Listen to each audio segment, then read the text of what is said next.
এই সমাজে অনেক ব্রাহ্মণ রয়েছে যারা মাছ দিয়ে শ্রাদ্ধ অনুষ্ঠান সম্পন্ন করতে বলবে। এ আবার কেমন শ্রাদ্ধ অনুষ্ঠান, যেই শ্রাদ্ধ অনুষ্ঠানে মাছের ওপর তিল পড়েনি, সম্পূর্ণ বৈদিক মতে শ্রাদ্ধ অনুষ্ঠান সম্পন্ন হয়েছে। বর্তমান সমাজে এমন একটা নিয়ম চালু আছে যে কোনো ব্যক্তি মারা গেলে সেই মৃত ব্যক্তির প্রিয় মাছ দিয়ে শ্রাদ্ধ অনুষ্ঠান সম্পন্ন করা হয়। এটা তো আছে, এছাড়াও এমন অনেক ঘটনা সামনে এসছে যে কোনো ব্যক্তি হয়তো প্রচুর নেশা করত, বিড়ি, সিগারেট, মদ এসব খেত, যার কারণে তার ক্যান্সার হয় এবং ক্যান্সার হয়ে সে মারা যায় এবং তার শ্রাদ্ধ অনুষ্ঠানের সময় তাকেই তার শ্রাদ্ধতেই মদ, বিড়ি, সিগারেট এসব দেওয়া হচ্ছে তাকে। ছি, এই সমাজকে ধিক্কার জানাই যে এখনো এই বাজে কুসংস্কার নীতিটা বজায় রেখেছে। শাস্ত্রে স্পষ্ট উল্লিখিত, শিব পার্বতীকে বলছে যেই ব্যক্তি মাছ দিয়ে শ্রাদ্ধ অনুষ্ঠান সম্পন্ন করে সে নরকে অনেক কষ্ট যন্ত্রণা ভোগ করে। একটাই অনুরোধ করব, ইন ফিউচার যদি কোনো ব্যক্তি মারা যায় তাহলে এই বৈদিক মতটা আপনারা ফলো করুন, বৈদিক মতে আপনারা শ্রাদ্ধটা সম্পন্ন করুন।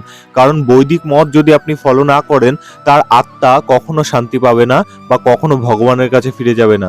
আপনি মাছ মাংস যাই খাচ্ছেন খান, কিন্তু বৈদিক মতটা ফলো করে সব কার্য সম্পন্ন করুন। শুধু শ্রাদ্ধ নয়, জন্মদিন বলুন, বিয়ে বলুন, সব কিছু বৈদিক মতে হয়।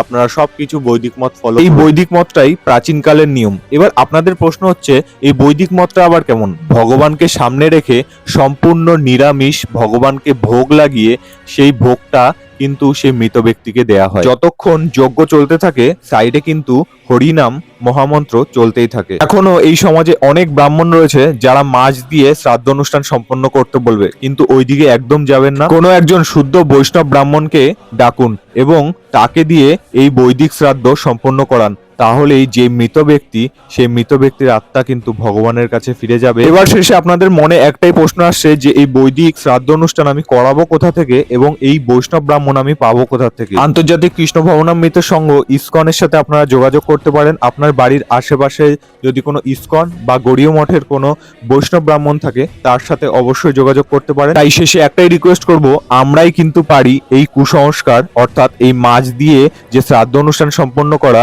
বা এই যে মাছ ছোঁয়া দেওয়া, এগুলো কিন্তু আমরাই বন্ধ করতে পারি।